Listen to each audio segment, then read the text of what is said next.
By the time Alessio Barone realized his dog had left his place by the door, Nero had already crossed the length of the great hall, slow and heavy, as though something in the back quarters had called his name. The timing could not have been worse. Guests' cars filled the driveway. The entire house was waiting on a meeting no one was permitted to disturb, and Nero was the most disciplined creature under that roof. In the 3 years since Alessio had taken over the estate, Nero had never once left his side while strangers were in the house. Yet tonight, every command fell into empty air. Alessio followed the dog down the servants' corridor and pushed open the laundry room door. He had braced himself for chaos. Instead, Nero sat perfectly still at the feet of the newest housemaid, his head resting against her leg like an animal that had just found something it had lost a very long time ago. She stood frozen beside the wash basin, garden soil still beneath her fingernails. Then she softly spoke his name. Nero rose at once. Alessio went cold. No one had ever introduced them, and this dog had never obeyed a stranger, not once. But what unsettled him most was not the dog, it was the woman's face. She was not surprised to see Nero. She was afraid to have been seen with him. And in that moment, the most powerful man in New Orleans understood only one thing. His dog knew a secret about the housemaid that he did not.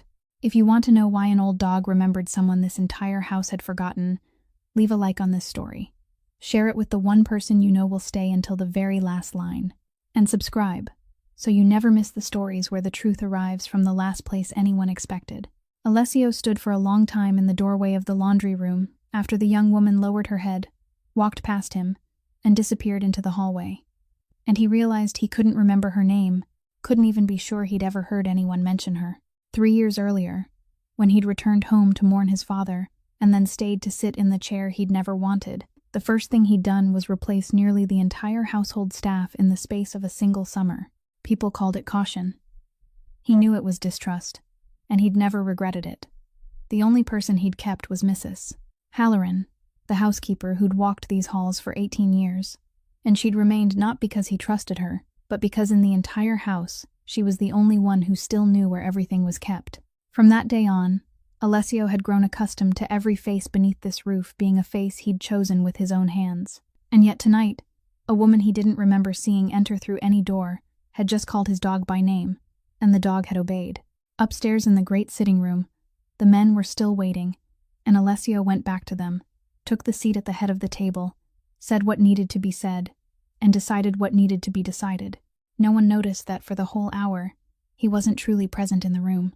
At 34, Alessio Barone had learned that a man in his position wasn't allowed to be surprised, because surprise was a crack, and in his world, cracks were what people died from. His father had never been surprised by anything. His father had also never laughed in this house, at least not in any room where Alessio was present.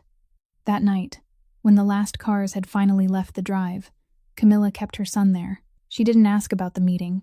She asked whether he'd made up his mind about the Sartori family yet. Because you couldn't leave an offer like that hanging for another season without turning it into an insult. Alessio said he'd answer, and his mother looked at him with the expression of someone who'd already read the answer before she'd asked the question. Bianca Sartori had come from Houston, 29 years old, the daughter of a family that had sat at the same table with the Barone family since the time of his grandfather. She was beautiful in the kind of way that made a person look twice before daring to say so. She was intelligent. She understood every rule in this world with perfect precision without needing anyone to explain them, and she'd never said a single wrong thing at the wrong moment during the 2 years the two families had been seeing one another. Alessio had looked. He really had looked, calmly and thoroughly, the way he would review an agreement, searching for something in that woman that might make him want to refuse.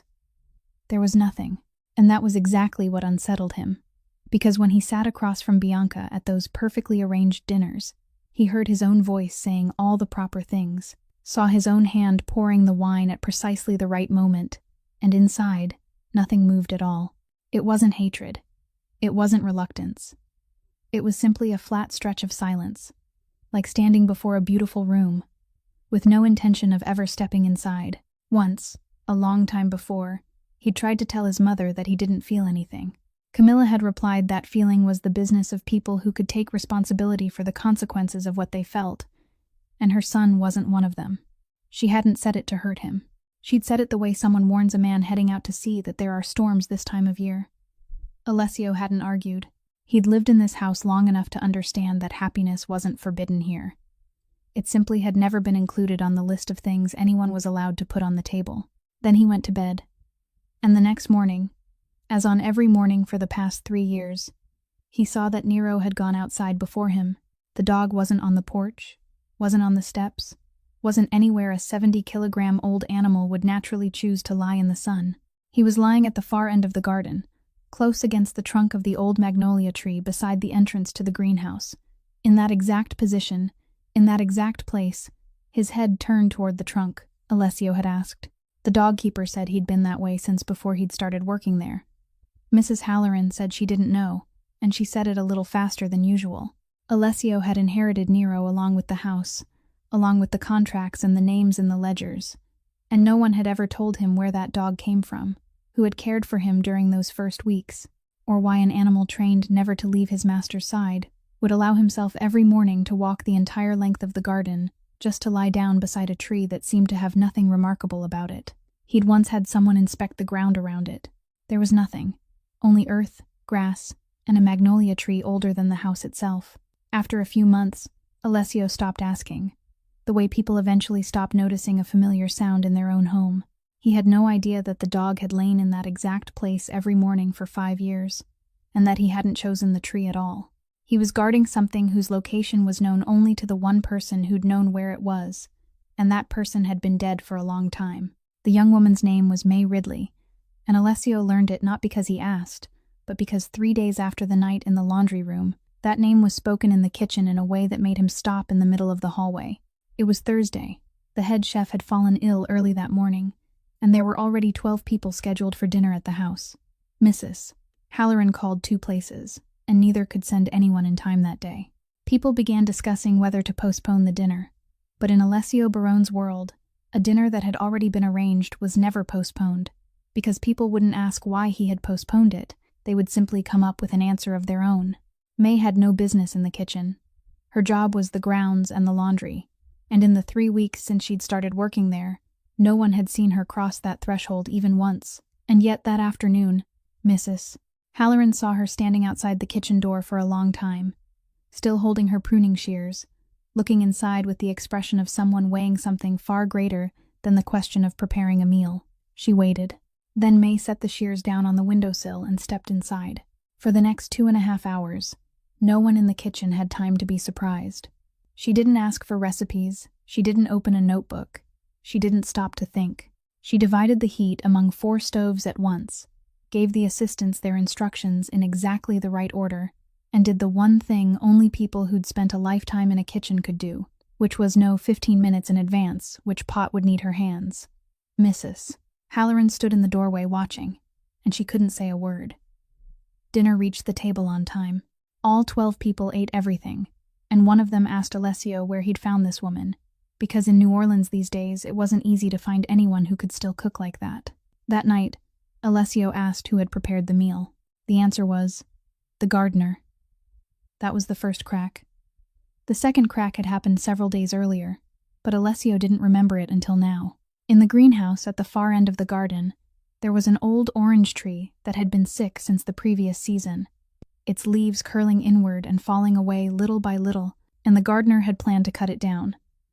May asked to keep it. She didn't prune it in the neat, decorative way any hired worker would have done, simply shaping it to look better. She cut deep into the trunk, removed nearly half the branches, left clean, angled cuts at a remarkably precise slope, then sealed every cut with a mixture she made herself. The gardener later told the story with the irritation of a man who'd spent 30 years in his trade and had just been taught a lesson he never asked for. 3 weeks later, the orange tree put out new leaves. The third crack was smaller still, and if Mrs. Halloran hadn't had the habit of keeping careful records, no one would have noticed it. Saturday afternoon, she was sitting at the end of the long table, going over the kitchen expense ledger, while May carried a basin of folded towels past her. May took 3 steps, then turned back, bent down, glanced at the ledger for one brief moment, and said that the 3rd column was short by an amount, and that the missing entry was on the 9th line. Mrs. Halloran added it again. She was right. Mrs. Halloran looked up, ready to ask her how she'd known, and caught something she would think about many times during the weeks that followed. May's face had gone completely blank. It wasn't the embarrassed look of someone who'd said the wrong thing in front of a superior. It was the look of someone who'd dropped something into deep water and knew there was no way to retrieve it. She apologized, lowered her head, and carried the basin of towels straight on. From that day forward, she never walked past that long table again. The household staff began to talk, and they talked in the way people always do in large houses, which meant that no one said directly what they actually thought. People said she must have trained somewhere respectable before falling on hard times. They said she'd probably worked for a wealthy family outside Baton Rouge. Someone said more quietly that if she could cook like that, why would she ever take a job doing laundry? And the person sitting beside her fell silent, because that was exactly the question no one wanted answered. Alessio heard all of it, not because anyone reported back to him, but because in his house, everything eventually reached his ears. He'd spent his entire life among people who carried one name while practicing another profession, and he knew perfectly well that a person could hide their past, hide their name, even hide their own face, but no one could hide their habits. Habits were the last things to remain, and the habits of the woman washing towels in his house didn't belong to a woman who washed towels. He didn't send for her. He didn't ask anyone another question. He simply began to pay attention. And in Alessio Barone's house, the moment he began paying attention to someone was always far more dangerous than the moment he became angry with them. The head chef still hadn't recovered, and by Friday evening the following week, when the entire family gathered at the estate for their monthly dinner, Mrs. Halloran did something she'd never done in 18 years in that house, which was to hand the kitchen over to a gardener. She didn't explain it to anyone. She simply told May there would be 17 people that night, then walked out and closed the door behind her. May stood alone in the empty kitchen for a long while, and if anyone had seen her then, they would have noticed her lift a hand to touch the place at her collar where something lay beneath the fabric, then slowly lower her hand again. She made meat pie, not because it was the easiest dish to prepare for 17 people, but because it was the only thing she knew she could make without thinking.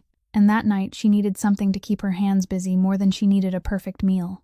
She kneaded the dough, let it rest, simmered the filling in wine for 3 hours, and before laying on the final crust, she went out into the garden and picked a handful of rosemary from the bed beside the greenhouse, the place where Nero still lay every morning. The dog lifted his head and watched her pick it, then lowered his head again. Upstairs in the main house, the family dinner began as all family dinners did, which meant everyone talked about everything except the things they'd truly come there to discuss. Alessio sat at the head of the table. Camilla sat to his right. The main course was served just before 9 o'clock.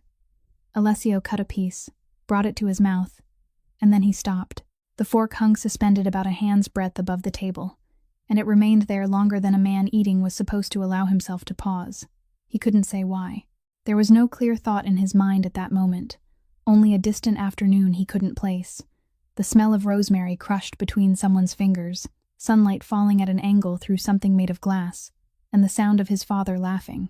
That was what unsettled him most, because Alessio had spent almost his entire childhood in this house, and all 3 years since returning, and he'd never once heard his father laugh in the main dining room, not the polite laugh he gave guests, not the kind of laugh that came because someone had told a story at precisely the right moment. A real laugh. He knew with absolute certainty that the sound existed, because he'd just heard it again in his mind so clearly that he almost turned his head to search for it. But it hadn't come from this room, and he had no way of knowing where it had come from. Camilla looked at her son. She saw the fork stop in midair, saw the expression on his face, and strangely enough, she stopped eating too. It had been 20 years since she'd tasted that flavor again, and for one moment she couldn't name what she was feeling either. She only felt something inside her chest tighten in the way it does when you pass someone familiar on the street and can't remember who they are. She set down her fork, took a sip of water, and said nothing. After the last guest had left, Alessio told Mrs. Halloran to send for the cook. Mrs. Halloran hesitated for exactly 1 second before she went, and it was a second no one noticed. May stepped into the dining room and stopped at the far end of the table, her hands still covered in flour, admitting not having wiped them because she'd been called without warning, and perhaps because she thought she had no right to make anyone wait. Alessio asked who had taught her to make that dish. She said her mother. He asked where she'd learned. She said at home. He asked who her mother was, and May fell silent. It wasn't the silence of someone searching for the right word. It was the dense, weighted silence of a person deciding what they would lose by speaking. It lasted exactly 1 beat too long, only 1 beat. But Alessio Barone had spent 3 years sitting across from the best liars in the state, and the reason he was still alive today was because he knew how to count moments like that. Then she said her mother had been dead for a long time, and that she'd simply been an ordinary homemaker. Alessio nodded and dismissed her. He remained alone in the dining room with the plate of meat pie that had gone cold. If she'd stolen the recipe from somewhere, he would have understood. If she'd once worked for some wealthy family and fallen on hard times, he would have understood that too, and it would have had nothing to do with him. But neither explanation answered the real question, the one he was only brave enough to think about once there was no one else in the room. Why had a dish prepared by that woman pulled him back to an exact afternoon on this very property? An afternoon he was certain he'd lived through, and yet had no memory of ever being there for. And that night, for the first time, Alessio stopped thinking that May Ridley was hiding some part of her own past from him. He began to suspect that what she was hiding was the house itself. On Monday morning, Alessio walked around to the back garden instead of using the main entrance, and he wouldn't have admitted to anyone that he'd chosen that route deliberately. About 20 paces from the greenhouse, he stopped. May was crouching beside Nero beneath the magnolia tree, one hand rubbing the loose folds of skin beneath the dog's chin, while the other reached into her apron and pulled out a small piece of meat she'd hidden from the kitchen. Nero finished eating, then pushed his heavy head into her shoulder so hard that it sent her leaning sideways, and she laughed. That was what made Alessio stop. In the 3.5 weeks she'd been in his house, he'd seen her lower her head, seen her answer only as much as necessary, seen her smile in the way household staff smiled at their employers, a smile that used only the lips and never reached anywhere else on the face. This smile was completely different. It opened her whole face, made her look several years younger, and turned her into someone entirely different, someone Alessio had never met and hadn't known existed. Then she looked up and saw him. The smile disappeared almost instantly, like someone switching off a light after hearing footsteps outside the door. She stood, brushed her hands against her apron, lowered her head, and went inside. Nero watched her go, then turned back toward his master with the unmistakable reproach of an animal whose morning had just been ruined. Alessio remained where he was for quite a while. What bothered him wasn't the fact that one of his employees was hiding something from him. What bothered him was realizing that he wanted to see that smile again, and he knew perfectly well that as long as he stood there, it wouldn't return. Nero, for his part, seemed to have decided that his master was handling the matter far too slowly. The first trick came 2 days later. Alessio took off his watch, left it on his desk, and went outside to take a phone call. And when he came back, the watch was gone. They found it 10 minutes later in the laundry yard, lying at May's feet in a puddle of soapy water, with 3 household workers standing there watching, and none of them daring to say a word. Nero sat beside it with the satisfied expression of an animal that had just completed an important mission. May bent down, picked up the watch, dried it with her apron, and carried it back to Alessio, with the face of someone doing everything she could not to laugh. Alessio took it from her and said he was going to have a talk with the dog. She said she hoped the conversation went well. The second trick was more serious. Nero skipped dinner, then skipped breakfast the next morning as well. The dog keeper changed his bowl, changed the meat, sat down on the floor and coaxed him for hours. By noon, Alessio sent for a veterinarian from the city. The man examined Nero for half an hour and concluded that the animal was completely healthy. His heart and lungs were strong, his joints were far better than they should have been for his age, and that some old dog simply waited for something. That afternoon, May passed the kitchen door on her way out to the garden. Nero lifted his head, stood up, walked over to his bowl, and ate every bite. The veterinarian looked at Alessio with the expression of a man whose suspicion had just been confirmed, though he clearly didn't want to say it aloud. The third trick happened on a Thursday afternoon, while Alessio was sitting on the veranda with 2 men who'd come up from Mobile, and it was the kind of meeting where every detail mattered, including whether the owner's dog was lying beside his feet or not. Nero stayed there for about 15 minutes, then stood up, walked off the veranda, and didn't come back. When the meeting was over, Alessio found him at the far end of the garden, stretched out among the rosemary beds beside the greenhouse, his massive, heavy head resting on May's shoe, while she stood rooted to the spot, afraid to move because there was no way to pull her foot free without waking him. Alessio told the dog that he'd lost every last bit of his dignity.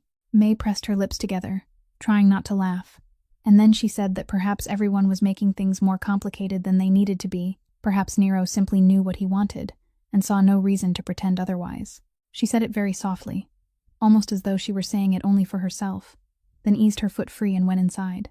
Alessio remained there with the dog, looking bewildered now that his pillow was gone. He'd heard thousands of sentences in his life, words measured one by one, words with knives hidden underneath them, words spoken for the sole purpose of testing the reaction of the person listening. What she'd just said belonged to none of those categories. It was nothing more than a harmless observation about a dog. And yet that night, after he'd returned to his room, turned off the light, and lain down, the words were still there, and they stayed far longer than a sentence like that had any right to remain in the mind of a man who already had a marriage waiting to be signed in Houston. The story of the dog resting his head on May's shoe while his owner was entertaining guests took only one evening to travel through the entire house, and the next morning Mrs. Halloran stopped May at the bend in the hallway that led to the laundry yard. She didn't raise her voice. In 18 years at this estate, she'd never needed to. She asked May whether she knew what she was doing, then answered herself by saying that May was forgetting who she was. She said that a woman who'd been working there for 3 weeks had no business in the kitchen, no business with the owner's dog, and absolutely no business standing in private conversation with him out in the garden. May started to say that she hadn't initiated any of those things. Mrs. Halloran wouldn't let her speak. Her voice hardened in a way that made 2 workers passing by turn their faces away. And she said that people like May didn't last long in this house, that she'd seen more than enough of it, and that May would be better off finding another place before someone found one for her. That last sentence was far harsher than it needed to be, harsh enough that it no longer sounded like a reprimand, and if May had been calmer in that moment, perhaps she would have heard that something very strange lay beneath it. But she didn't have time to hear it, because there was the sound of claws against the tile floor, and Nero had arrived. The dog didn't bark. He simply walked into the space between the 2 women and stopped there, facing Mrs. Halloran, his massive frame going rigid, and from deep inside his chest came a growl so low that they felt it through the floor before they heard it. Mrs. Halloran stepped back half a pace. She was the only person in the house who still remembered this dog from before he belonged to Alessio, and perhaps because of that, she immediately understood what everyone else would need several more weeks to understand, that he wasn't standing there to protect his territory, he was standing there to protect a person. Alessio arrived at exactly the right moment. He didn't ask what was happening, didn't demand an explanation from anyone. He simply said that in this house, he was the one who decided who stayed. Then he called Nero, and the dog followed him at once, leaving the hallway empty with the 2 women and a silence that lasted longer than it needed to. May stood there watching them go.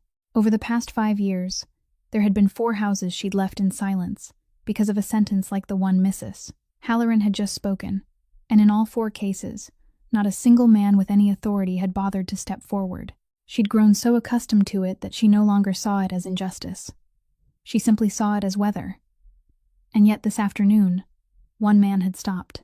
From that moment on, she looked at Alessio Barone differently, not as an employer who'd granted her some favor, but as a man who'd chosen to stand beside her in something he had no reason to involve himself in. And that was precisely the most dangerous thing that could happen to her. That night, in the small room behind the greenhouse, May sat for a long time on the edge of her bed before lifting a hand to her collar. She pulled out the cord and let the object rest in the palm of her hand. It was a tarnished silver pendant engraved with a swallow perched on an olive branch, the lines not particularly refined because it hadn't been made by a jeweler but by a man teaching himself how, making it for his wife one winter long ago. She'd worn it for 5 years beneath her clothes, never taking it off, not even when she slept, and there had been nights when she'd thought about selling it because she was hungry. She hadn't. She hadn't opened it either, because she'd opened it exactly once, a very long time ago, and inside there was only a sequence of 9 digits engraved into the metal, which she believed was her mother's birth date written in the Italian manner, a private memory between the 2 of them that had nothing to do with her. She was still sitting there when she heard heavy breathing in the doorway. Nero was standing there. She didn't know how long he'd been there. The dog walked in very slowly, not looking at her, but looking straight at the object resting in her palm. He came close, lowered his great head until his nose was almost touching the silver, stood perfectly still like that, and then a long, quiet whine rose from his throat. the sound an animal makes only when it encounters something it had long ago stopped hoping to see again. May didn't pull her hand away. She didn't startle, didn't ask the dog why, and there wasn't even the slightest trace of surprise on her face. She simply sat there, and her expression changed completely, in the way of someone who has just had confirmed what she'd known from the very first moment she stepped into this house. She lowered herself to the floor, wrapped both hands around the dog's heavy head, bent down until her forehead rested between his ears, and whispered something to him in a language that wasn't English. Nero stood perfectly still and let her hold him. Outside the window, the garden was dark and silent, and at the far end, the old magnolia tree still stood there, with the thing that had remained beneath its roots for 5 years. This dog's loyalty had never begun with Alessio Barone's house. 3 nights later, rain poured over the estate from midnight onward with no sign of stopping, and by around 2 o'clock in the morning, Alessio gave up on sleep. He went downstairs for a glass of water and saw light spilling through the crack beneath the kitchen door. May was standing alone beside the long wooden table, both hands buried in a mass of dough, her hair tied low with several loose strands clinging to her temples. She looked up when she heard him, and for a moment he thought she would lower her head again and walk away as she always did. She didn't. She said she couldn't sleep, then bent back over her work. And somehow, the fact that she didn't stop moving her hands made the kitchen feel easier to breathe in than it would have if she'd stood there stiffly waiting for him to speak. Alessio poured himself some water, and he didn't go upstairs. He leaned against the edge of the cabinet and asked whether she used to do this in the places where she'd worked before, and she said that working with her hands was the only way she could make her mind be quiet. He said he understood that feeling, except he didn't have anything to knead at 2 o'clock in the morning. She laughed softly, and this time she didn't shut the smile away. They talked like that for a while, in short sentences interrupted by stretches of silence that weren't uncomfortable at all. And perhaps the rain and the hour had loosened something in both of them, because at some point Alessio heard his own voice saying something he'd never said to anyone in this house. He said that there were evenings when he sat in rooms filled with too many people who already knew what he was going to say, and he found himself jealous of ordinary men out there. Not jealous because they were poorer or freer, jealous because they were allowed to marry a woman simply because they loved her, not because an alliance needed tightening, a boundary needed protecting, or another name needed to be attached to the one they already carried. May paused for one beat, then went back to kneading. She said she didn't understand. She said it with complete honesty, without a trace of mockery, that she'd been through many houses, and everywhere people said that having money made everything easier, and yet now she was hearing a man who had everything say that he was the only person in this house who wasn't allowed to choose. She asked who had made that rule, and who would punish him if he broke it. Alessio said that no one had made any rule. That was simply the way everything worked. May said that from what she could see, perhaps everyone around him was so afraid of the Barone name that they'd forgotten there was still a human being underneath it, and that sooner or later, the man carrying the name forgot too. He was silent for a long time after that. In the 3 years he'd spent sitting in his father's chair, no one had ever spoken to him that way, because in his world, people didn't tell the truth to a man with power. They told him whatever he needed to hear. He asked whether she was afraid of him. May looked up. She hesitated, and that hesitation was more honest than any answer could have been. And then she said that sometimes she was. He asked why, and he had only managed to say those 3 words when there was the sound of footsteps in the hallway. Bianca Sartori stood in the kitchen doorway, wearing a robe over her clothes, her hair still holding the careful shape of someone who'd just returned from an evening out and hadn't yet changed. She'd stayed at the estate that night because the rain had made it impossible to return to Houston, and she'd come downstairs looking for water. And she stood there for one moment too long before walking in. One glance was enough for her to understand more than Alessio wanted her to understand. She didn't look at him. She looked straight at May and said in a very gentle voice, the kind of voice well-raised women used when delivering their sharpest sentences, that in every house she'd ever known, household staff, who forgot the distance between themselves and the family never lasted long, and that it would be better for everyone if someone reminded her of that sooner rather than later. She opened her mouth to say something else. Alessio cut her off. He said that the people who worked in this house worked for him, and if anyone needed to be reminded of that, he would be the one to do it. He said it quickly, simply, without raising his voice, but the words fell into the kitchen like a door being slammed shut. Bianca looked at him.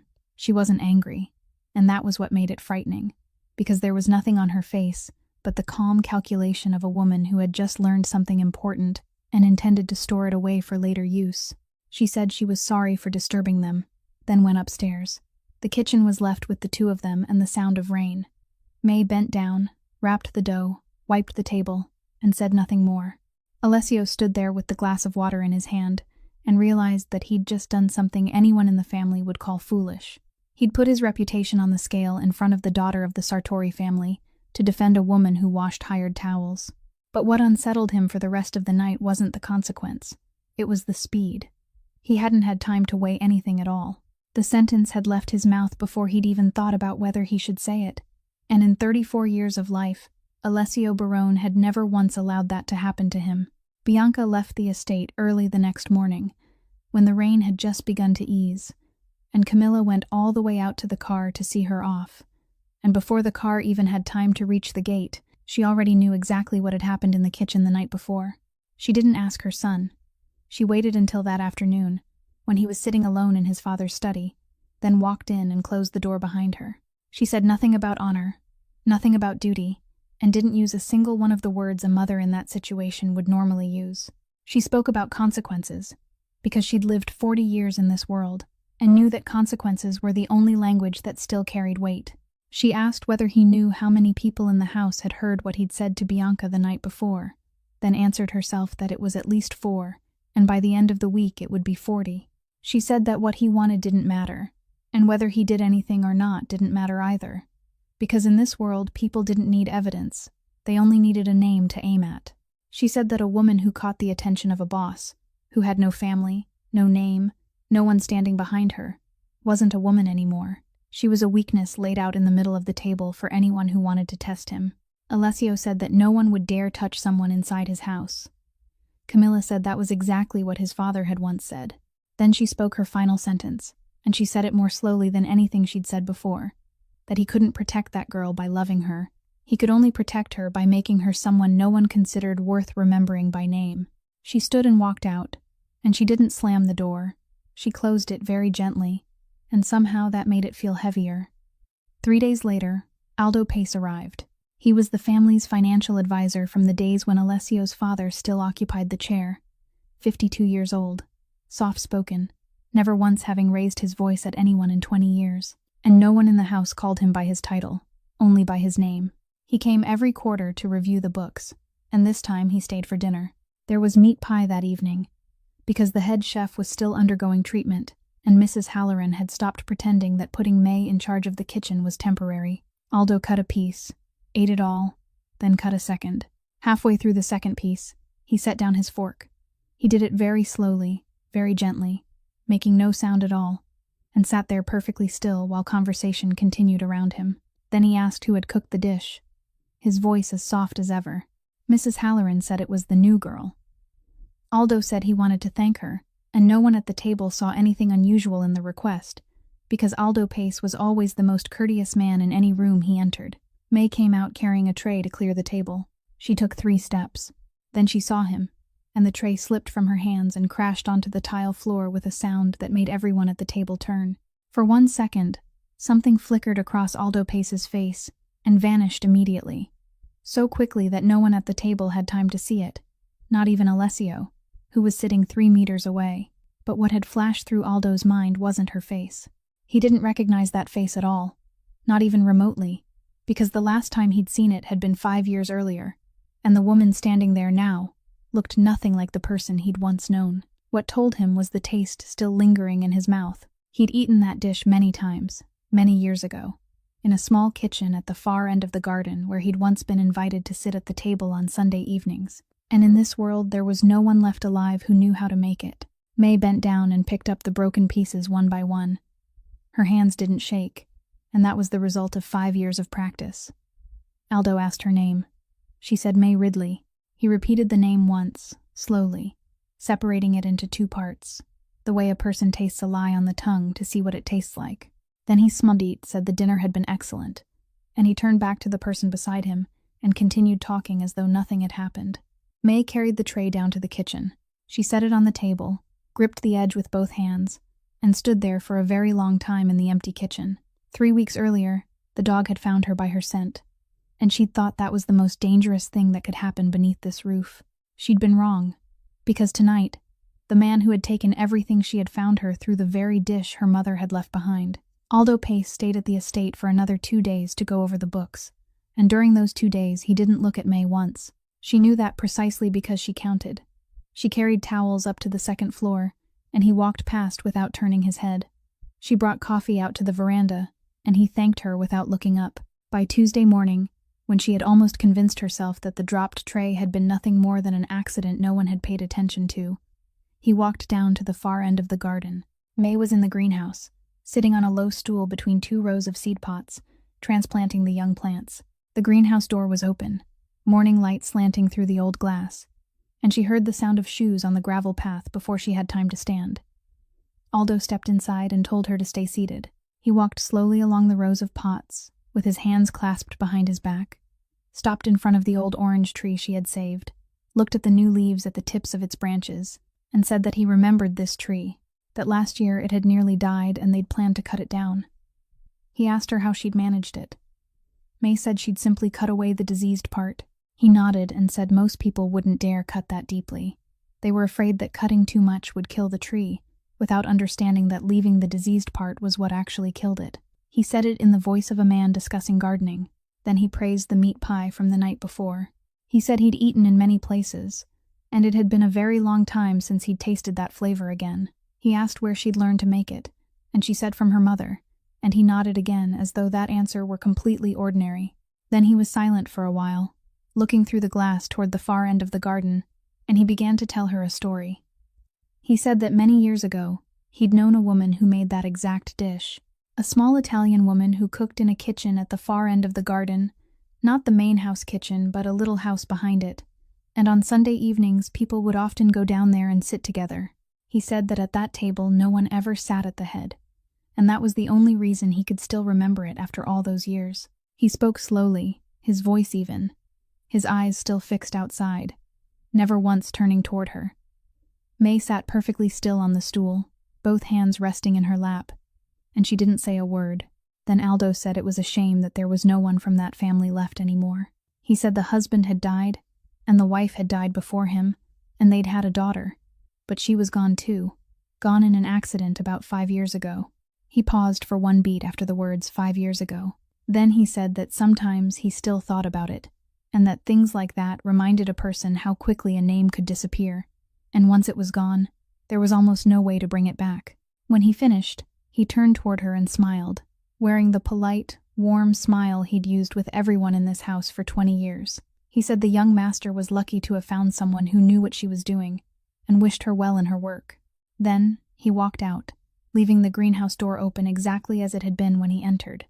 May remained on the stool for a long time after the sound of his shoes had completely disappeared along the gravel path. Then she reached down and picked up the small hand trowel lying beside the pot of soil. She couldn't hold it. Her fingers opened and closed around the wooden handle without being able to keep their grip, and the trowel fell onto the concrete floor with a dry, sharp sound. For the past 5 years, she'd slept in rooms without locks, walked for miles in the middle of the night in places where she didn't know anyone, sat across from men who asked her questions she couldn't answer truthfully. Her hands had never shaken. She'd trained herself out of it the way a person trained for a trade. And yet now, in a sunlit greenhouse, after a conversation in which no one had raised their voice, no one had accused her of anything, no one had spoken a single threatening word, she sat there unable to hold a simple gardening trowel, because she understood something very simple. A man like Aldo Pace didn't tell stories for no reason. He hadn't mentioned the kitchen at the far end of the garden because he missed it. And he hadn't mentioned the death 5 years ago because it had happened to cross his mind while they were discussing orange trees. He had chosen every word exactly as he intended, in exactly the order he intended, and he'd stood there looking outside the entire time so she wouldn't have to control her face in front of him, because he didn't need to see her reaction. He hadn't come to investigate. He'd come to let her know that he knew. It wasn't a mistake. It was a message. The woman who had cooked in the kitchen at the far end of the garden was named Rosa Marchetti, and the daughter Aldo Pace had just spoken of in the past tense was the very woman now sitting on the little stool inside the greenhouse, her 2 hands unable to hold the trowel. 5 years earlier, she had still been known as Adeline Marchetti, and that name had once been written on the Barone family payroll, directly beneath her father's name. Emile Marchetti had served as the family's chief accountant for 18 years.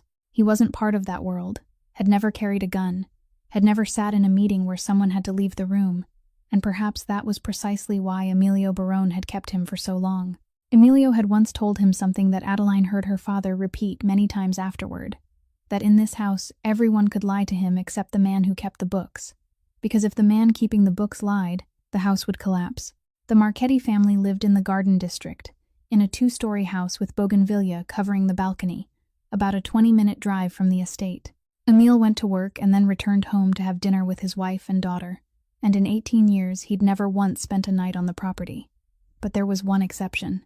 Every Sunday evening, Rosa cooked in the guest house at the far end of the estate garden, a small 1-story house behind the greenhouse that was kept for visiting guests, and Emilio Barone would walk down there to eat with their family. Adeline never fully understood why the master of all New Orleans would walk the entire length of the garden once a week, just to sit at a table in a kitchen barely large enough for a 4-seat wooden table. It wasn't until much later that she understood.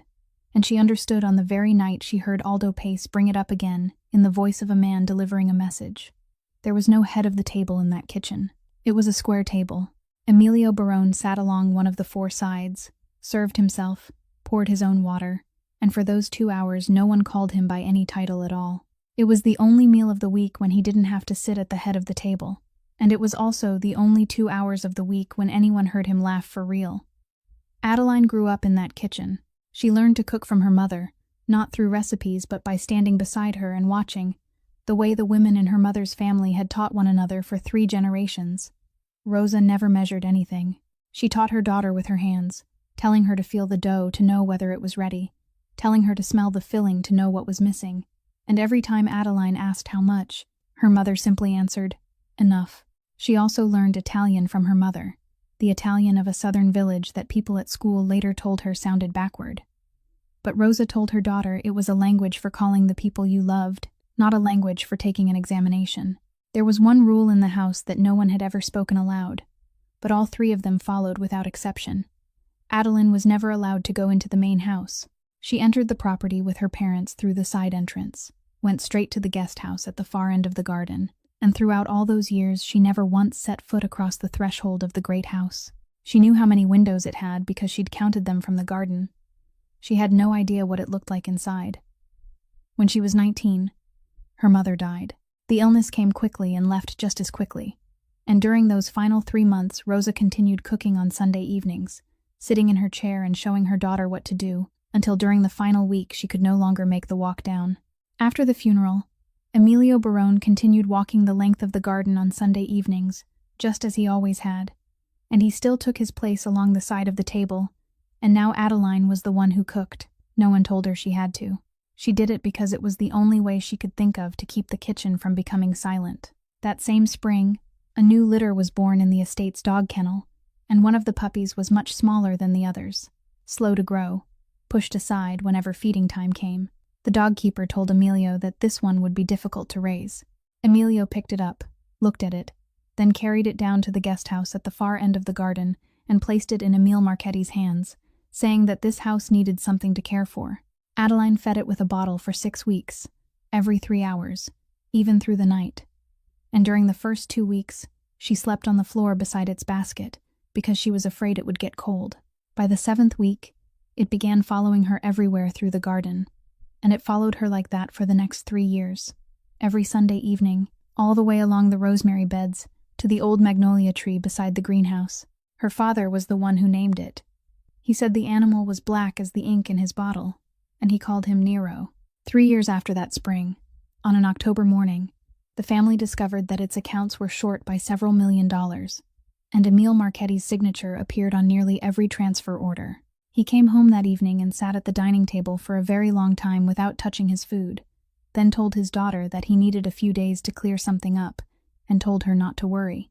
Those were the last words he ever said to her. Emile Marchetti didn't make it through that week. In that world, when the man keeping the books betrayed them, there was no trial, and no one in the family asked another question, because the documents had already said everything. Adeline was 22 years old. Within 48 hours, every door she'd ever knocked on was closed in her face. The people who had once sat at her family's table wouldn't answer their phones. The bank froze the accounts. Someone came to take back the car. She stood in a hospital hallway, then at the funeral home, then in the house with bougainvillea covering the balcony, and no one came. But she knew her father. She'd grown up beside a man who counted every dollar of his wife's grocery money because he couldn't stand having a number that didn't match. A man who had spent 18 years never sleeping a single night on the property where he worked because he wanted to come home for dinner with his wife and daughter.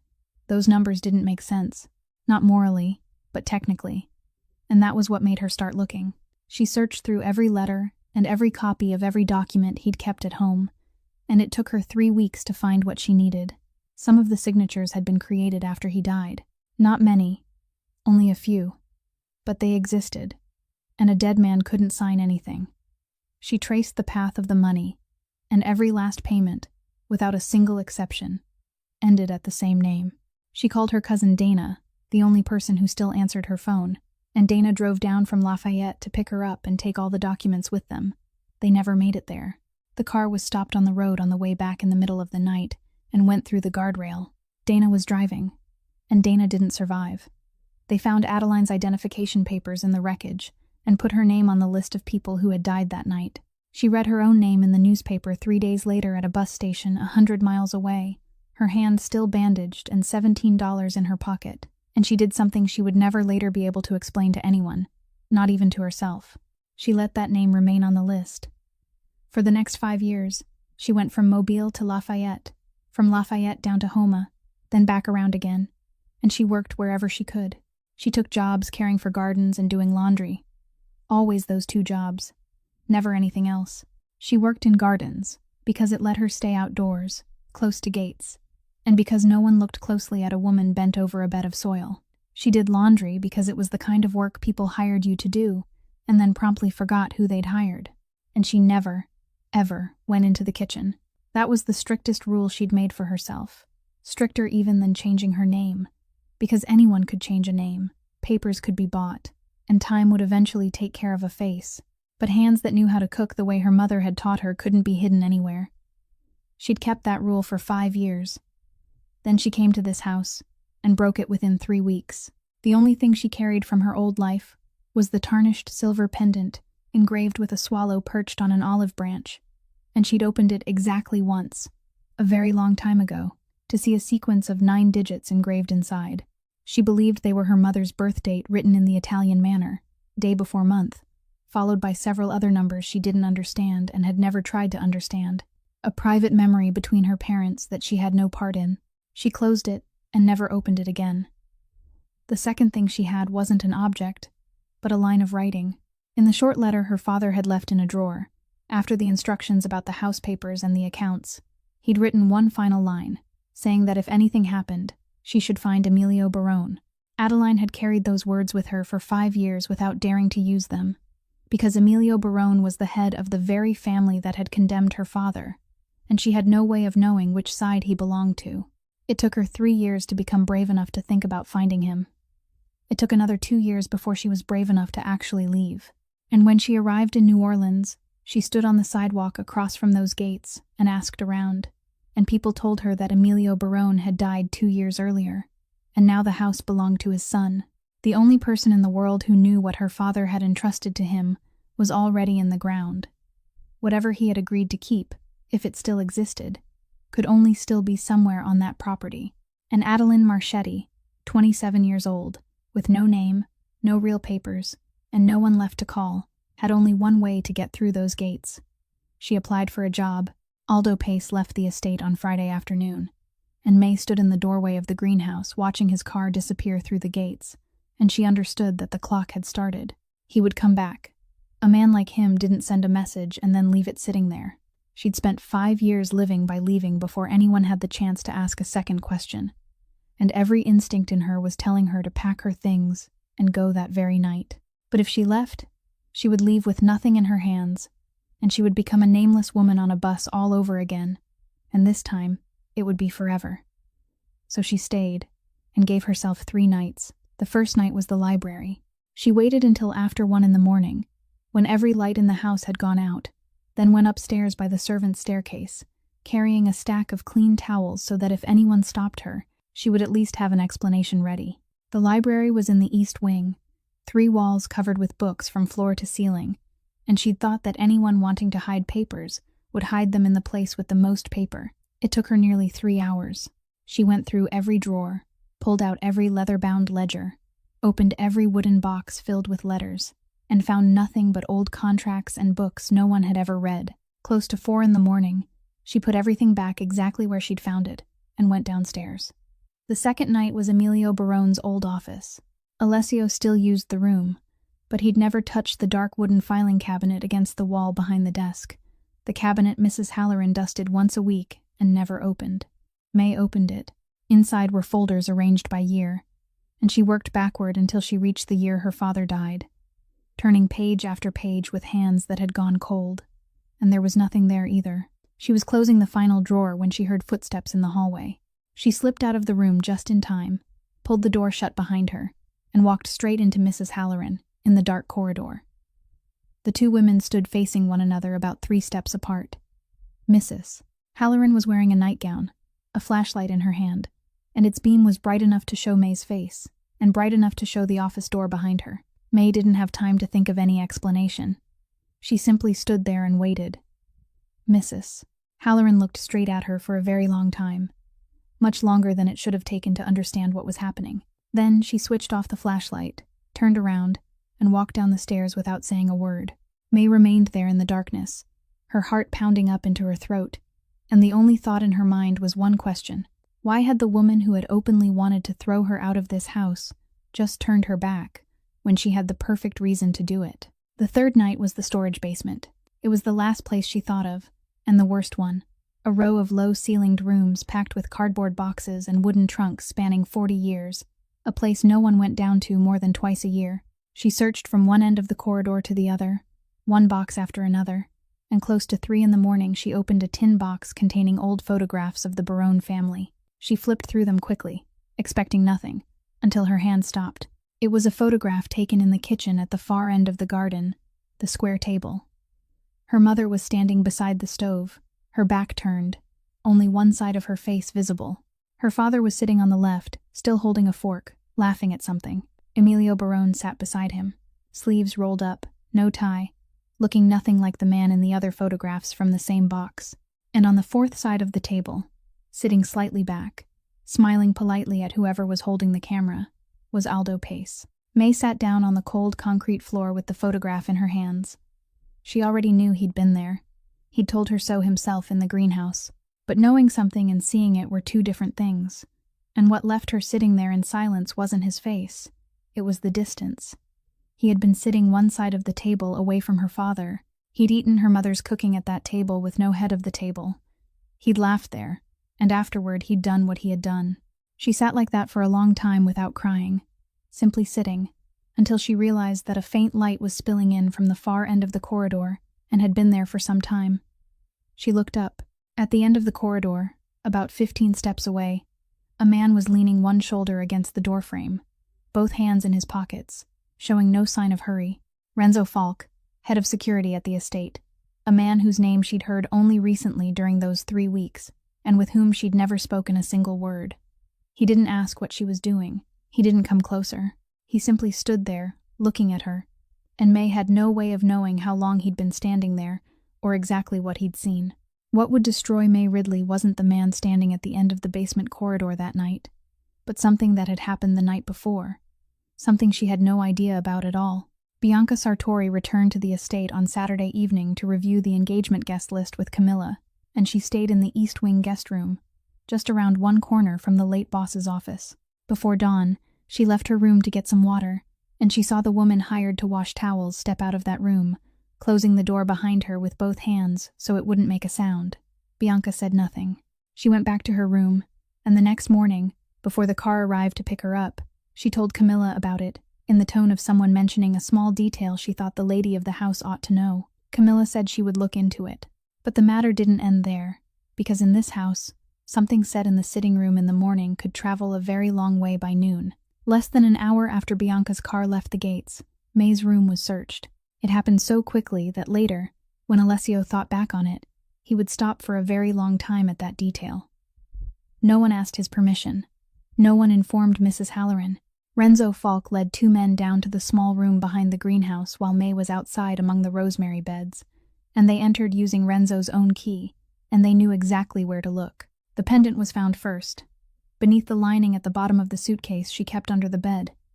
And that in itself was strange, because she'd worn it without removing it for 5 years, and had taken it off only on the nights she went searching through the house, because she was afraid the chain might make a sound. After that came several papers folded into quarters and tucked inside the lining of a notebook. There weren't many, only 3 sheets, and on all 3 was the same name written in the handwriting of a dead man, Adeline Marchetti. Renzo took both items upstairs. He didn't bring them to Alessio. He left the estate, drove 20 minutes into the city center, and placed them on the desk in front of Aldo Pace. Aldo picked up the papers first, read them very slowly, then set them down, and throughout the entire time, not a single feature of his face changed. He sat in silence for a moment. Then he said that was it, that he'd waited 3 weeks to be certain, and now he was certain. Then he picked up the pendant. He turned it in his hand beneath the desk lamp, looking at the swallow perched on the olive branch, his thumb gliding over the tarnished silver. And he said that he remembered this piece.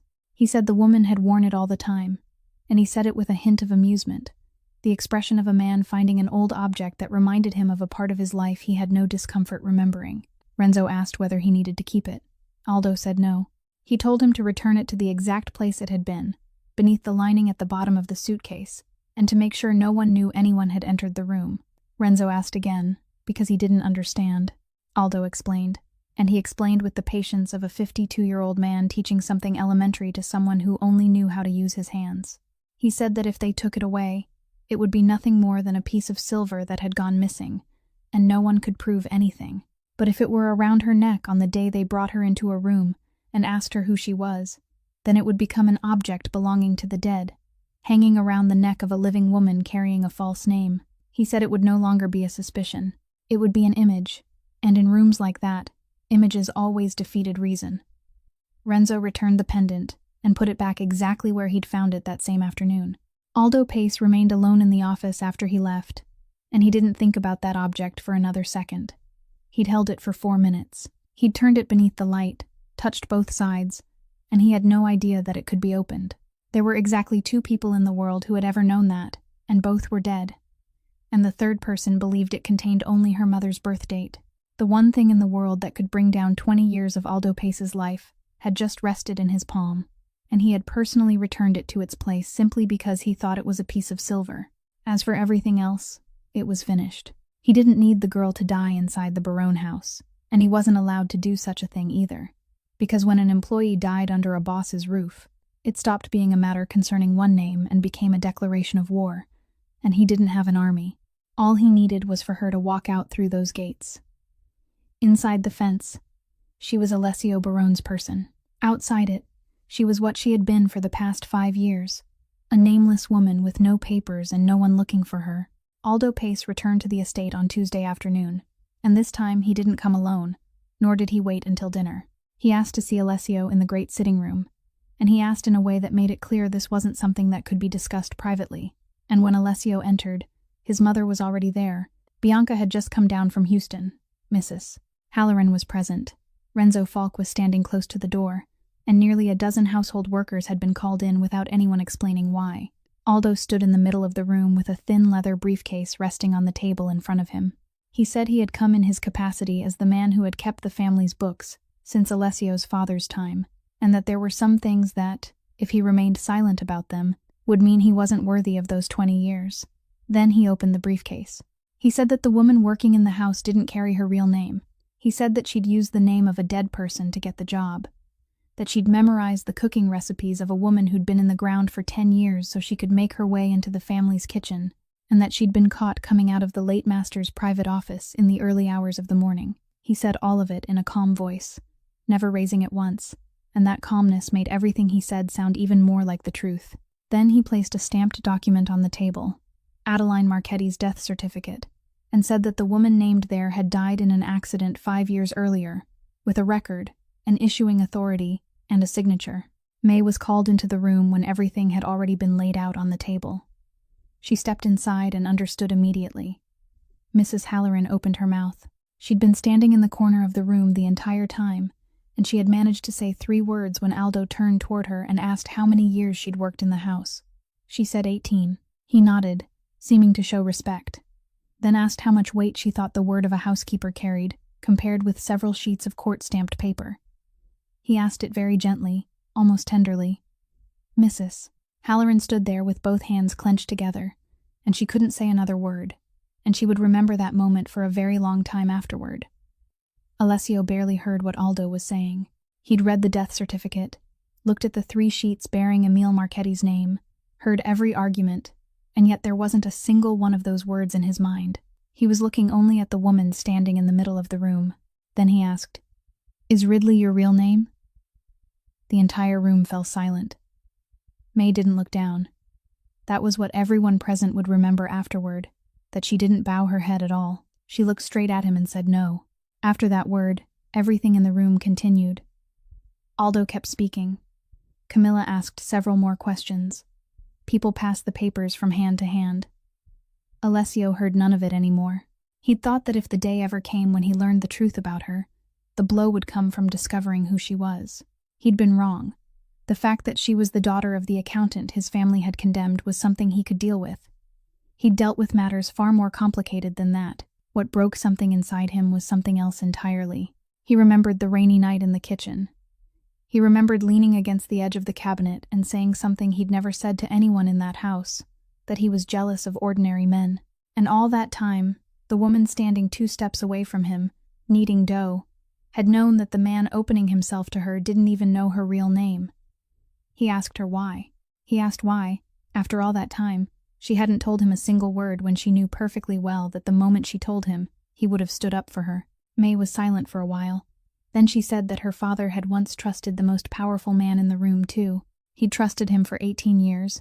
He'd eaten dinner with him every Sunday evening. And when the documents were laid out on the table, no one in that house had asked him a single question before everything was over. She said that was exactly how her father had lost everything, and she said it without raising her voice, without bitterness, simply like someone reading a line back from a ledger. The entire room fell silent for the second time, and this time the silence lasted much longer. Camilla was the first to speak. She didn't ask anything else. She said that until everything was clarified through the documents, this woman couldn't remain in the house, and she said it in the calm voice of someone removing an object from a scale before it could throw the whole balance off. She looked at her son as she said it. Alessio didn't object. He stood there and said nothing at all, and that was what everyone in the room saw, and it was also the only thing May carried with her when she turned and walked out. Aldo Pace gathered the papers, fastened his briefcase, and thanked everyone for giving him their time. May packed her things in 20 minutes, and she didn't need 20 minutes. She only used all of that time because she stopped once in the middle. She pulled her suitcase out from beneath the bed, and before putting her clothes inside, she lifted the lining at the bottom. The pendant was still there. She put it around her neck, tucked it beneath her shirt, and had no idea that the object had left that room and returned within the very same afternoon. On her way to the gate, she passed the greenhouse. The old orange tree was putting out its second flush of new leaves, and she didn't stop to look at it. Nero followed her the entire length of the garden, slowly and silently, not barking, not blocking her path, simply walking on her left at exactly the distance he'd kept for the past 3 weeks. At the fence, someone held him back. Mrs. Halloran was waiting at the gate. She didn't look around to see whether anyone was watching, and that was strange too, because in 18 years she'd never done anything in that house without looking around first. She pressed a pale yellow envelope into May's hand, about as thick as a fingertip, folded in half. Then she said exactly one thing, that May should have listened to her and left a month ago. She said it and immediately turned away, walking very quickly, and May was left standing there with the envelope in her hand, without time to ask a single question. She slipped it into the pocket of her coat. She wouldn't open it for many hours afterward, because at that moment she was still busy trying to keep herself standing. On the second floor, Alessio stood behind the window of his father's study and watched her below. He saw her leave, saw the dog walking on her left, saw the housekeeper standing at the gate, saw the car waiting out on the road. He could have opened the window. He could have gone down the stairs, and he had more than enough time, and he stood there weighing precisely that decision for about as long as an ordinary person would have needed to run downstairs. He didn't. Not because he believed Aldo Pace. He didn't believe him for a single word. And he'd known that from the moment he saw how quickly they had searched that room without asking his permission. He didn't do it because there had been nearly 20 people in the sitting room that afternoon, and at least one of them had told Aldo everything, and he didn't know which one. If he kept her there in front of all of them, he wouldn't be protecting her. He would simply be announcing to his entire world that this woman was something Alessio Barone was willing to lose face to keep. And in that world, a statement like that wasn't a declaration. It was a target. His mother had told him exactly that in those very words, and he'd argued with her, and now he stood behind the glass, proving that she'd been right. Once the car had pulled away, he went downstairs. He called his private driver and told him to send 2 cars to follow that vehicle. Keep their distance, make sure she didn't know, and stay with it until she stopped somewhere that could be considered safe. He said it in the downstairs hallway, and there were exactly 3 people there who heard him. The driver, Mrs. Halloran, who had just come in from the gate, and Renzo Falk, standing 4 steps away, his hands still in his pockets, giving a single nod when Alessio looked at him. Then Alessio went back upstairs. He didn't call May. He didn't send her a single message, didn't ask anyone to carry a word to her, didn't explain. He told himself that silence was the only safe choice, that anything he sent at that moment could fall into someone else's hands, and that in a few days, when things had settled, he would find her. Every one of those reasons was correct. They were correct strategically, correct for her safety, correct according to every rule he'd been taught from the time he was too young to understand what those rules meant. But inside the car traveling west on the highway, the woman sitting in the back seat knew none of those reasons. She only knew that she'd stood in the middle of a room filled with people and answered one question truthfully, and the man who had asked it hadn't said anything else. Aldo Pace had called her an imposter, a thief who had stolen a dead woman's name, a woman who had entered someone else's house using the cooking recipes of a woman lying in the ground. She'd heard every word, and none of it hurt. She'd spent years, since the age of 22, teaching herself how to endure words like those. What hurt her, what made her turn her face toward the window for the first 20 minutes of the journey, was the few seconds of silence from a man standing 3 steps away who said nothing at all. That night, rain poured over the entire estate starting at 9 o'clock. The heavy, relentless Louisiana rain that continued through the night, and by near dawn, the earth at the far end of the garden was saturated, washing away in patches along the gravel path.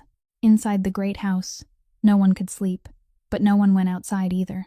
So no one saw the old dog rise from the porch at midnight, walk the entire length of the garden through the rain, reach the old magnolia tree beside the greenhouse, and begin to dig. At 6 in the morning, when the rain had just begun to ease, the person who opened the great doors of the estate found Nero waiting on the steps. The dog was covered in mud from his paws all the way up to his chest, his fur clumped together in thick patches, and between his jaws he held a flat, leather-wrapped tin box whose covering had almost completely rotted away. He wouldn't let anyone take it from him except Alessio. They called Alessio downstairs, and he had to kneel on one knee in front of the dog and hold out both hands before Nero finally released it. Then the dog dropped heavily onto the stone floor, and Alessio noticed that its front paws were trembling. He told someone to bring towels. They dried him right there in the hall, wrapped a blanket around him, and called the veterinarian before daylight had fully broken. The veterinarian examined him for nearly an hour and said the animal was fine, that nothing was broken, simply. Nothing was torn. He was simply exhausted, and that he was surprised an 8-year-old dog of that size could still manage something like this. They spread blankets for him in the study, and Nero fell asleep right there beneath the desk, marking the first time in his 8 years that he had ever rested inside the walls of the main house. The tin box was difficult to open because the hinges were rusted. Inside were 2 things. The first was a handwritten letter folded into quarters, dated 5 years earlier, and Alessio read the first line, then had to read it again. It had been written by Emile Marchetti and addressed to his father, 3 days before Emile died.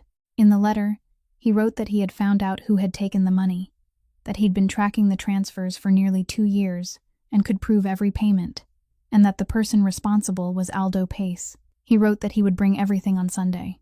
He wrote that, if for any reason he didn't make it, then he asked Emilio to remember one thing for him, that he had never taken a single dollar from the family. And in the final line, he wrote that he was sorry for letting the matter touch their Sunday evening dinner. There were no account books attached, no numbers, no copies of transfer orders, Nothing that a court or a family council could hold up and examine. Only the word of a dead man. The second thing in the box was a photograph.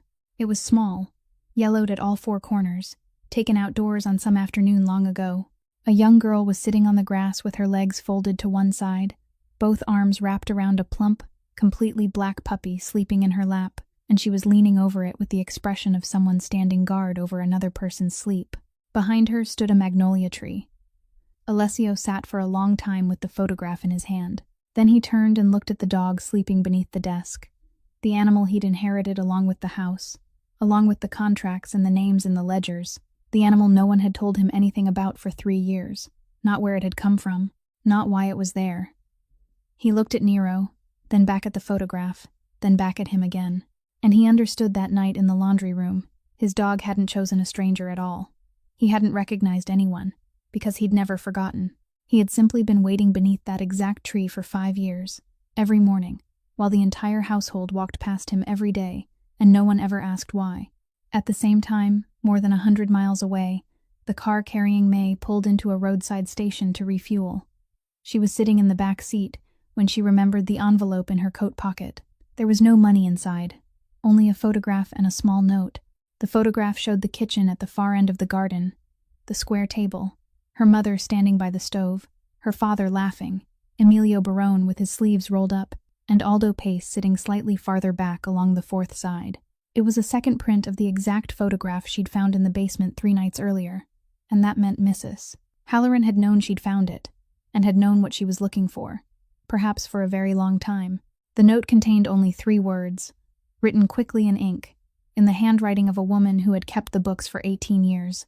Numbers, bank. May read the 3 words perhaps 5 times before her hand rose to her collar.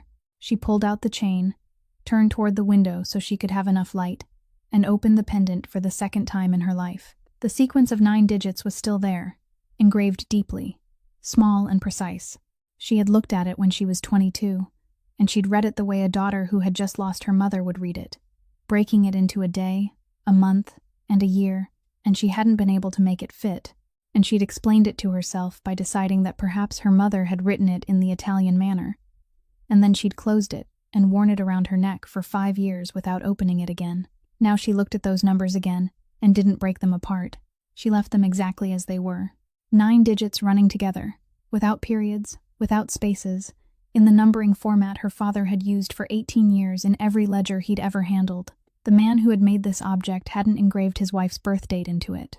He'd engraved a bank box number. May sat perfectly still for exactly 3 seconds. Then she tapped the back of the front seat and told the driver to turn around, and when he asked where they were going, she said, "Baton Rouge." The car changed direction at the interchange, and 40 minutes later, a call was made from the Barone estate.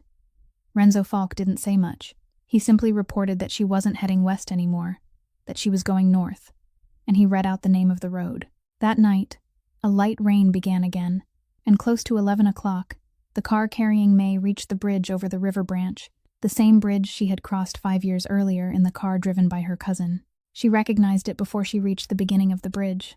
She recognized it from half a mile away, from the exact curve of the road and the 2 rows of yellow lights spaced too far apart, and she sat upright in the back seat without even realizing she was doing it.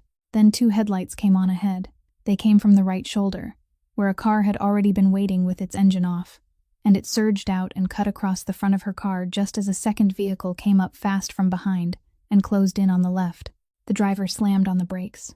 The tires screamed against the wet pavement for so long that it sounded almost like a human voice. The car skidded sideways. The rear swung out and struck the guardrail on the right, and May was thrown sharply to one side as the seatbelt tightened across her chest. That was all she managed to register during the first 3 seconds. In the next 3 seconds, 2 more sets of headlights swept up from behind, brighter and higher, and their engines were so loud they drowned out even the rain. Alessio Barone's 2 cars had been following that vehicle from the very beginning, and they were only about 400 meters away. What happened afterward didn't take long. There was the sound of car doors flying open, footsteps on the wet pavement, someone shouting a short command, then the screech of tires as the vehicle that had blocked the road turned around and fled in the direction it had come. When May managed to open the door and step outside, only her car remained angled across the bridge, with the 2 black vehicles parked behind it, and 4 men she'd never seen before, standing in an arc with their backs to her, their faces turned toward both ends of the bridge. None of them asked whether she was all right. One of them opened the back door of his car and told her to get inside. May didn't go in immediately. She sat down on the edge of the wet concrete shoulder, both hands gripping the sides of her head, and remained there for a long time amid the sound of rain and idling engines. She had believed she'd left that house alone. She'd spent the entire afternoon in the back seat, thinking that the man had stood 3 steps away from her and hadn't been able to say a single word. And now she was sitting on the very bridge that had taken her former life from her, still alive, only because 2 cars had followed behind her for more than 100 miles without her knowing. She understood then that the silence hadn't been abandonment. It had been the only thing he could do without getting her killed. The next morning, the bank in Baton Rouge opened at 9 o'clock. The 9 digits matched. They led her into a private room, and the safe deposit box was opened in front of her, and inside were 2 things. The first was a thick stack of account books, the originals, in her father's handwriting, records covering nearly 2 years, every payment, every date, every intermediary account, all of them ending at the same name. This was the thing the letter in the tin box beneath the magnolia tree had promised without including it. The second was an envelope addressed to her. Adeline. Just that one word. She sat down in the chair and opened it. Her father had written the letter 6 days before he died, and he had known. That was the first thing that struck her, and it made her put the paper down on the table for a moment before reading on. He wrote that he'd had enough to bring down Aldo Pace for months, that he'd intended to bring it all on a Sunday evening, and that Aldo had known beforehand. Then he came to the part May would read over and over again in the years that followed. Aldo had come to see him, and he hadn't negotiated over money, hadn't mentioned a single number. He'd given him only one choice, and that choice had nothing to do with the books. He told him what time his daughter came home from work, which roads she took, and where she stopped each morning to buy coffee. Her father wrote that he'd sat at the dining table all night trying to find a third way, and there was no third way, so he had signed.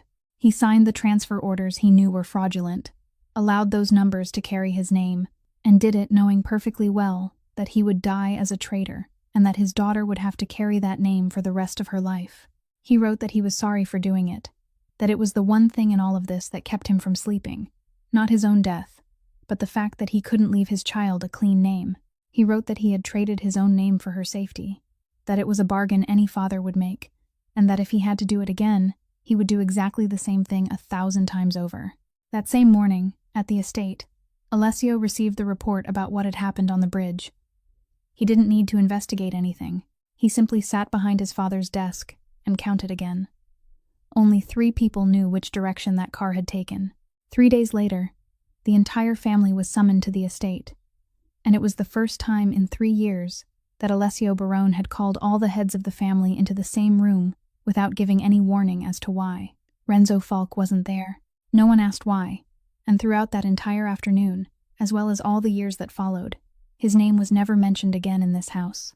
Aldo Pace arrived on time, carrying the thin leather briefcase, and took his usual seat on the left side of the long table, with the easy composure of a man who'd sat there for 20 years. Then the door opened, and May walked in. She wasn't wearing a uniform. She went straight to the head of the table, placed 3 things in front of everyone, and set them down one at a time, slowly enough for everyone to see. The first was the original handwritten account books of Emile Marchetti. The second was the letter he'd written to his daughter 6 days before his death. The third was Adeline Marchetti's death certificate, the very document Aldo had held up in this room less than 2 weeks earlier, and she turned it over to reveal the signature in the lower corner. Aldo began to speak. He said that handwritten account books could be forged by anyone, that a letter without witnesses had no value, and he spoke in the same calm voice that had served him for 20 years. May let him finish. Then she asked him one single question, and it was the second of 3 questions that people would still remember from that afternoon. She asked him how he could be so certain that she was dead when no one in the world had ever found her body. The room fell silent. Aldo opened his mouth, and nothing came out, because on the paper, lying between them, was the signature of a man certifying the death of a young woman no one had ever found, certifying it only 3 days after the night on the bridge, certifying it with the absolute certainty of a man who already knew what was going to happen. A person didn't sign off on a death they hadn't personally arranged. Camilla Barone picked up the document. She'd seen that signature on thousands of documents over 30 years, and she needed less than a minute. She put it back down and said that it was Aldo Pace's handwriting, and she said it very softly, and no one in the room needed her to say it any louder. Bianca Sartori had been sitting at the far end of the table from the beginning. She heard everything without interrupting once, and when Camilla put the paper down, she stood. She said nothing. She simply pushed her chair in, walked out of the room, and closed the door behind her, and that was all she needed to say. Because in that world, the sight of a Sartori daughter walking away from the table before the meeting was over spoke louder than any declaration could have. Aldo Pace was escorted out of the house before dark. What happened afterward belonged to those with the authority to deal with it, and Alessio let them do it. Because he'd understood that what May needed wasn't swift punishment, but a name written back into the place where it belonged. 3 days later, in front of the entire family, Emile Marchetti's name was cleared. It was entered into the official record, in the exact place where 5 years earlier they had recorded him as a traitor, and it was read aloud in the same room. May stood listening from beginning to end, and she didn't cry. She only thought that some things, even when returned, came back too late, and no one in that room, not even the most powerful person in it, could give her back the Sunday evening dinners. That night, Alessio found her in the greenhouse. He made one thing clear, and he said it before she had a chance to ask anything. He said that he wasn't in love with Adeline Marchetti, that having that name restored changed nothing inside him, because what he had fallen in love with was the woman with garden soil beneath her fingernails, the woman who stood kneading dough at 2 o'clock in the morning and spoke to him as though he were a human being before he was ever a name. May listened. She didn't forgive him immediately. She told him that she understood why he'd been silent that day, that she'd understood it on the bridge, and that understanding didn't mean the pain had disappeared. Alessio said he knew, and he didn't apologize again, because he'd realized that what she needed was far harder than an apology. She needed time, and he was willing to wait as long as it took. Then he added that, in any case, his dog had trusted her with far more courage than he ever had. It was the first time May had laughed since she returned. 4 months later, the kitchen in the guest house at the far end of the garden was renovated and opened every Sunday evening. Not for the family, for the people who worked at the estate, the dog keeper, the gardeners, Mrs. Halloran, and the square table remained a square table, so no one sat at the head. Alessio came down and ate like everyone else, served himself, poured his own water, and on some evenings, people heard him laugh in the same way his father once had in that very room.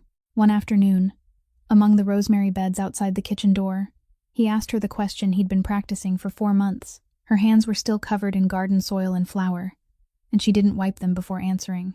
Their wedding was much smaller than what that world had expected.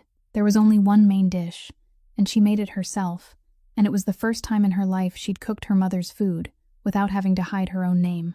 Nero was supposed to remain quietly beside his keeper. He lasted less than a minute, then dragged his 70-kilogram body straight down the aisle between the 2 rows of chairs and dropped himself beside her with the solemn dignity of a creature that had just arranged this entire affair by himself. Perhaps, in his own way, that was exactly what he'd done. There are truths people are willing to bury beneath the earth in exchange for peace, but loyalty doesn't know how to lie, and it knows how to wait. Alessio Barone once believed that destiny would come to him through duty, alliances, and cold decisions. As it turned out, it had 4 legs, weighed 70 kilograms, and had been waiting right outside the greenhouse for 5 years. If this story touched something in you somewhere, please subscribe to our channel, leave a like, and share it with the people you care about, so that every day we can have another beautiful story to listen to together. We'd truly love to know how you feel about May, about Alessio, and about the old dog who waited for 5 years beside the magnolia tree, so please leave a comment and tell us what stayed in your heart after hearing this story. Wishing you and your family good health, a joyful life, and many peaceful days surrounded by the people you love. Goodbye for now, and we'll see you in the next video.